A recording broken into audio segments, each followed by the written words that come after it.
Welcome back to another episode of Harmonious at Lunch, the show that fuels your business success. I'm Brandon Gano, your host and guide through the world of harmonious business growth. Today, we're unlocking powerful strategies with industry experts to help your business thrive. If you're a business owner, entrepreneur, or executive, you are in the right place. Join me and our incredible guests today on the journey to clarity, growth, and success. It is time to revolutionize your approach to business. Let's dive in with another episode of Harmonious at Lunch. Welcome back to some more bite-sized business advice, or as my lovely guest here today has described this show, the jazz of podcasting. More on that later, but we're going to dive in and unpack how to grow your business, and really more than that, how to become a next level CEO. I find a lot of small business owners in that growth mode. They're doing things that got them here, but are not necessarily doing the things that are going to get them there, wherever there is. You define there. We're going to show you how to get you to that in the most efficient way possible. So before we go any further, let's welcome my guest, a good friend at this point, Scott Levy of ResultMaps. Welcome to the show, Scott. Thanks so much for having me. Appreciate the opportunity to be here. I'm excited to unpack this. You have a super cool software, which we will go over later at some point in the show. That's how we met. But I want to talk about how do we develop that practice of becoming a CEO? So first and foremost, do you agree with what I said about where most people are not really doing CEO activities as small business owners? And what do you typically see? 1,000%. That's exactly what we see. And that's what all of us who've built companies, that's what we experience. In the early stages, it's like you're pushing the structure onto the runway while you're building it. You're doing everything. And there's no incentive to start off as a CEO unless somebody hands you a bundle of money and you hire in, right? You've got to get out there and brute force so much. But if you don't very quickly kind of jump into the plane as it's on the runway and take the wheel and be the pilot, to act as the CEO, you stay stuck in that I'm going to do everything mode. And what happens as the business grows is people tend to just work harder, and that's always got a ceiling. Now that ceiling may be at 1 million, it may be at 3 million, 8. I've seen it be as high as 20, but it's there. And it always looks kind of the same. And is, kind of that moment of, hey, where's my life going? Because this is now controlling my life instead of supporting a lifestyle. So you've got to, at some point, make that shift if you want to be healthy and then keep enjoying the business, keep seeing the business grow. You've got to actually become a CEO, not just a founder.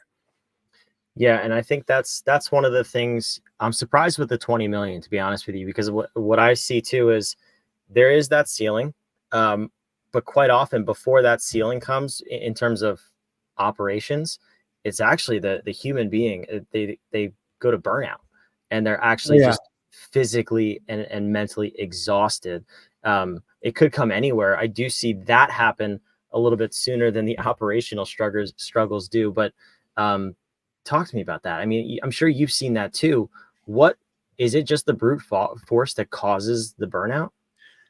Yes. And the 20 million example, that was an outlier. Yeah. And they'd already been through a couple of different burnouts. Then they got really serious about it. But they were in a great market. And most of us don't enter a market like that. This individual was the right place, right time. You have to be very, very lucky to get it anywhere like that. So he was at, I think, 18 million when we met him. But let's see, let me go back to your question. Burnout happens earlier. I think burnout prevents you from going further. Right? I think that burnout prevents the growth ultimately, because you can't keep growing the business, or you can no longer, maybe you're a sales machine, but you're not delivering. You're churning customers too fast. I've seen that happen a lot. You're getting the business in and you're not able to just fulfill the orders or the services or whatever it may be. The business just can't keep up. So then you stop selling and you go focus on the operations, and then sales slumps. And yeah, you're on a hamster wheel. We've got a little graphic of the stressed out hamster wheel founder.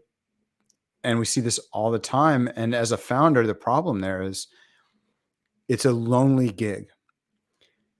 It's not something that a lot of people can relate to. You know, if you're very, very fortunate and lucky, maybe you've got a spouse that understands it. But that is, again, rarely, because it is such a unique journey. So it can be very difficult to realize, hey, wait, I'm experiencing a thing. This isn't just me being stressed out. It's not something unique to my business. I'm trapped in the normal growth pattern of starting a business. Yeah. So let's get out of that. This is not a fun place to be, not a fun place to talk about. Maybe you, the listener, find yourself there right now. So, Scott, you have for us the 3 things that every CEO needs to transform their business. I'm excited to unpack this because it's one of those things that that as small business owners moving to CEO, it's so simple, yet it's so overlooked. So I want you to break this down for me in your structure, your format. What are these 3 things that we need to do to become a CEO that transforms our business? That's exactly right. So these are foundational practices. They will not by themselves fix everything, but they're the things you put in place that allow you to create a virtuous cycle so you're fully out. The first thing is you need clarity, and clarity in terms of where are we trying to go as a business and how are we planning to get there in the short term. So in business parlance, there are a lot of different frameworks with different words, but essentially we're talking about our vision and some form of strategy that we've reduced to specific goals, right? Now, it could be rocks, it could be objectives and key results, it could be wildly important goals. Pick your terminology. You've got to have that clarity as the first part of things. The second component is rhythm. So we're on the Harmonious podcast, so let the drummer add some rhythm here. We've got to get into some very specific cadences to keep the business running smoothly. We need to have a weekly meeting where we're checking in on progress against those goals, against whatever form of key performance indicators we've set up. And by the way, those are also part of getting clarity on and visibility into your vision. We've got to look at what issues are surfacing. We want to do that on a weekly basis as part of a regular practice. We also believe that there's a third component that goes with that, which is getting everybody to take ownership on a daily basis by communicating 3 simple things. And these don't have to be done in a meeting. You can put them into a document or a Slack channel or a Teams channel. We've got software that does all that for you, but it's 3 simple questions. What got done? What's the one thing I'm going to work on next? And is anything stuck? And that only takes 90 seconds. So it takes 7 minutes a week per person. And yet that visibility saves hours and hours and ultimately days per week of time. So now you've got clarity, the first component. You've got a rhythm that you're checking in weekly. And as well as weekly, you want to do, I left this out, but you want to do monthly, some kind of mid-range, either quarterly or every 6 weeks, whatever your sprint cycle is. And then you've got the third thing of daily ownership, and everybody's going to check in every day and show the progress we're making. It's a very powerful practice. You get those 3 things in place and you'll immediately start to get a better sense of how the business is doing, where the challenges are, where the growth opportunities are for me as a leader. Because now, ultimately, as that founder, you have to start asking, as a friend of mine, Brian Smith, says, who do I have to become today to take my business to the next level? You're not going to have good answers to that if you don't have the visibility and those rhythms and that ownership. You're going to be kind of wondering and, kind of throwing spaghetti at the wall. So with these 3 essentials, you get the consistency you need. Yeah, I think that really is the missing piece. Step 3 in your formula there is where most people fall apart, because you can have all the clarity you want in the world. And we see people have vision boards, they have dreams and goals lists that they do at the start of the year. Or as you mentioned, rocks, which if you're a listener of this show, you know how we feel about rocks and that model. So we're not going to go into that. But I think a lot of businesses have some version of clarity. It's the measuring and consistent updates on those goals and visions of where people fall apart. And what I tend to see in companies when we're going and consult with them is, again, they have the vision, they have the clarity, but then I say, okay, what are we doing about it? Like, what is your team telling you? And what usually is happening is the owner or founder, CEO, is the center of the feedback loop. So the employees are always coming back to them and saying, either here's what I did, here's what I need, here are my questions. And often that's the bottleneck of the organization, because they have 50 employees. They're answering to 50 people every single day, or whenever there's a challenge, they can never get outside of that. So talk to me about that transition process to just going from getting those things coming to the CEO, rather than in the process you've outlined and in your software, getting them in a central location that everybody has access to.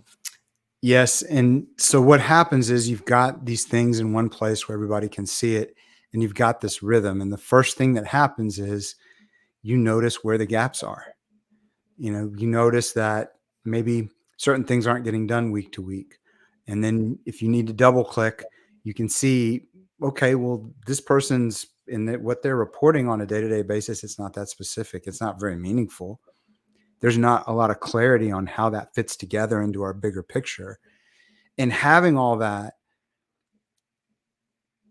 in one place is really important. Equally, being able to communicate effectively around that information without having to go to a lot of different sources, and without having people kind of have the out of losing track and kind of blowing it off, which is what frequently happens, right?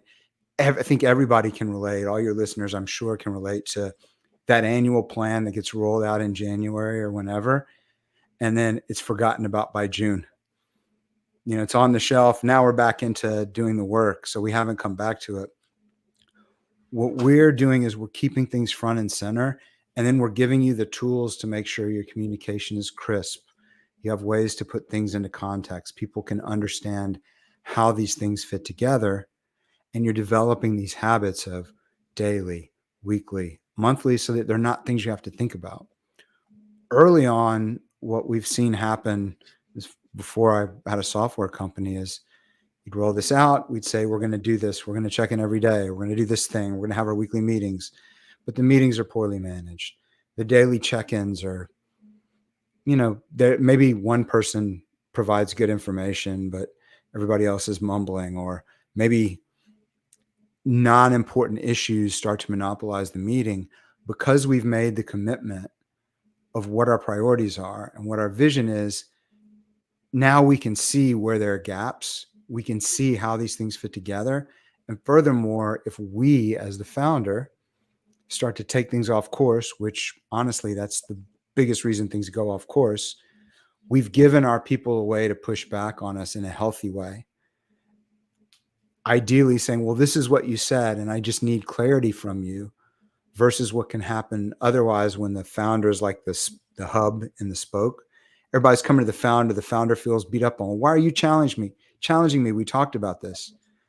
No, you didn't talk with that person about it. You talked with that other person about it, or you were thinking about it over the weekend because it's always in your brain. We forget the conversations we've had. It's not tracked, and that's not a healthy system. So what we're doing is we're creating a healthy system. Everybody's got the information. We can communicate as a team in the same way. The Lakers might tell LeBron it's time for him to step up, or the Mavericks might tell Luka or Kyrie they need to step up. Right? Our teams can tell us, sorry, basketball fan, everybody, playoffs are going on now. But our teams can now tell us, hey, leader, I need you to step up and provide consistency for me here, because you said this thing. I understood it to mean this. Did I not understand it? Or do you need to take some ownership? You can have a much healthier conversation without it being kind of a personal conflict. It becomes more of a process examination than an interpersonal conflict. Which is powerful too, because it removes emotions, and that's obviously what gets in the way in those scenarios.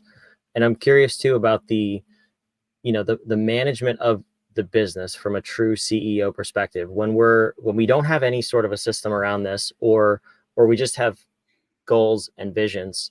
We don't have the cadence, and we don't have that structure that we're managing. It's very easy to get squirrel brained, right? And just chase the next shiny object and say, no, I believe that, we have this vision. I think this new path will get us there quicker. That I think is just a really good way to spin your wheels in business and never get anywhere and frustrate the rest of your organization and your team. So leveraging this framework, do you find that teams actually get unstuck, and to use the same metaphor, put rubber to the road and launch forward? Like, what's the difference in people that use your software before they start to use it, who are maybe in that trap, versus when they do start to use it and be consistent? What's the overall outcome? Yeah, what we hear from our customers, especially founder CEO, is, wow, I can see everything in one place. I see what's going on. And if I need to double click, I can. But because I'm seeing us make progress week over week, month over month, I'm gaining confidence, and I'm just kind of laying out the direction. I can think more strategically. I can be out there doing the CEO things, whether it's recruiting or business development or partnership development, whatever the case may be. I'm much less worried about what happens operationally because I'm gaining confidence. And then the teams are happy because, it tends to be the leader that can blow a lot of things up. And I say that as one of those leaders also. I've been as guilty of it as anybody. So the team now has a structure where, to them, it may seem like they're holding the leader accountable, but to the leader, it's just like, I can now see what's been in my brain. I have a place to put it. And because of that, I'm no longer stressed out. Is this falling through the cracks? What about this other thing? Because that's what tends to fuel a lot of that squirrel-like behavior, right? We're worried that we're forgetting something, or what about this issue? What about that issue? Now there's a place to put those issues so they can be prioritized and handled effectively. And I can see that getting done. And the team, by the same token, experiences, hey, Scott got a lot easier to deal with. Like, instead of, jumping on a call with me and venting about all his frustrations, which may or may not have anything to do with me, we have a structured place where that information is going, and we're talking about it like adults, solving problems instead of creating personal issues. So those things, we're very happy when our customers tell us about experiencing that. And they'll say things like, this is really a way of thinking. And whether they're running a business operating system or they're not even thinking of it that way, that's what we hear most consistently that gets us excited. Like, you're helping us think about this and communicate differently. Because that's really what we're about, is like, we feel like software, to get on the soapbox, strategy execution software should make it easier to communicate, easier to transform, and easier to get visibility. It shouldn't just be about, now thou shalt call your goal this, and now thou shalt use this language, and we're going to have this style of meeting. Like, and I'm not picking on any one system, because I've heard this with all of them. When people get so wrapped up in the process, they forget about the people part of that equation. It's the Harmonious podcast. I alluded to rhythm. I'm a musician. I love all types of music. I'm not going to sit here and tell you like, well, I like hip hop more than Bach because of XYZ. Sometimes I listen to Bach. Sometimes I listen to hip hop. It's not that listening to one or the other invalidates the other. They're different vibes to me. And all of these tools are useful in business, but we've got to make it easier for people to learn them and adopt them and get value out of them faster. Otherwise, as you mentioned, it's going to be hard for a team. Sorry, this was actually on the previous interview I was on, but we're talking about how if you're the one leading the charge to transform the business as the CEO, your team's got to follow you. They have to buy in. If you're not making it easier for them to buy in, it's much harder to get that buy-in. You've got to make it easy for them to buy the transformation. Yeah, and I agree. I agree completely. The only thing, where I see that as a problem is, we'll use your analogy. If you have a company who loves listening to, composing, and playing Bach, and you force hip hop down their throat, they're not going to want to play that music. And that's where I see the problem with all business operating systems, Mhm. is because it's such a lift. Everything you do should focus on being in line with your culture, your organization, and making it simple, not just adding things to add things. And I think that's one of the things that your software does very well and is very flexible with. So I want to hear about it a little bit. I put it on the screen, resultmaps.com. It's down in the show notes below. You can go check it out, see if it's a good fit for your company. I'm just curious, where did the idea for Result Maps come from? Because this seems like a solution to a problem that you probably had. So what is that story before we wrap up? No doubt. Well, I've been very blessed, fortunate, pick your adjective, with the mentors I've had. And early on was, guided to be very clear about my vision, very clear about goal setting, and found right away that helped me. I wasn't trying to blow past people on the corporate ladder, but I just ascended more quickly because I had more clarity. And so then I found myself in positions where I'm leading teams and I use those same methodologies. And then I'm serving clients and they would have all these gnarly problems. And it didn't take too many before I realized, hey, you guys have lists of requirements and lists of action items and lists of shiitake to do, but there's no prioritization. And to prioritize, we need to get some clarity about where we're going and what we're trying to do and how we measure success. So I started systematizing that. Then, as we started getting higher and higher stakes projects, I started expanding my team, and it was very early to the remote game before it was a thing. Like, if you want to look up, wasn't Elance, it was Rent-A-Coder. That was like the first site way back in the day. But very early on, I started hiring folks all over the world. And as my kids were growing up and my business was growing, I found I was spending all my time tracking down status updates or lecturing people on how to provide a meaningful status update. And as soon as we started automating that, and that right away made everything easier, when we married that to here are our objectives and here's clarity on where we're trying to go, I started noticing that my teams were literally running circles around very, very good teams of people at our clients.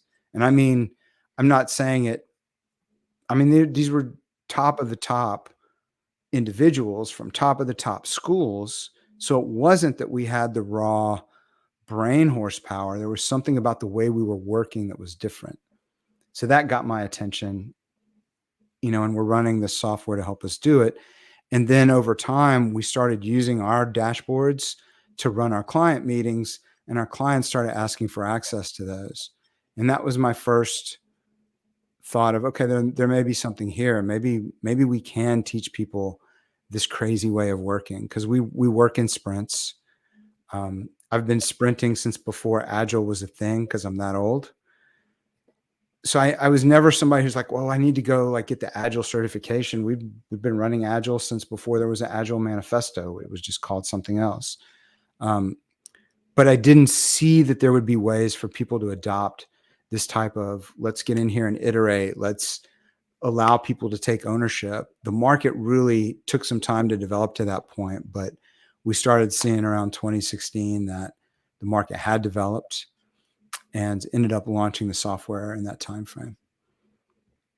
That's amazing. That's a cool story. And it's also good to know that it came out of abundant success rather than more than a need for just a tool to have it. You really packaged up what was working for, like you said, some of the best teams in the world.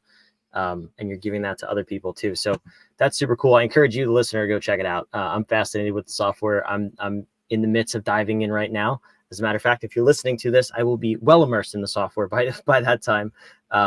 So very cool, Scott. I appreciate you coming on the show here and unpacking this for us. But I want to leave the listener with a question from you. So this is a question for a question. At What If, we believe in powerful questions get powerful answers. That's why there's an obnoxious upside down question mark behind me on the wall.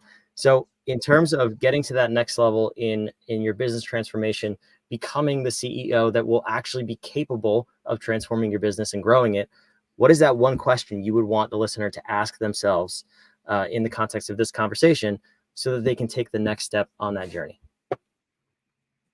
That's a great question. Off the cuff, I'd say, what are the 3 ways you would love to be able to see the success in your business? Like, what are 3 measurable ways you would see a new level of success in your business, such that every time you thought about it, it put you in a good mood, it put your family in a good mood, and it was enabling the rest of your life to be awesome? What are the 3 ways you would measure success? That's a good question. I've never thought of that question. So I'm going to take my own advice here and think about that for the rest of the day. Scott, I Nice. appreciate you coming on the show and being a phenomenal guest. It's been my pleasure. For those of you watching and listening, wherever you are, the offer is there. Go check out ResultMaps. It's in the description down below. There's a link to it. You can go follow Scott online as well. Thank you for watching and listening. Be sure to subscribe. We love putting on this episode every single day of the week so you can become that next level CEO and actually take your business through a transformation to get it from where you are to where you ultimately want it to be in a harmonious and simple fashion. That's the whole goal here. Do less, get more. We'll see you on the next episode.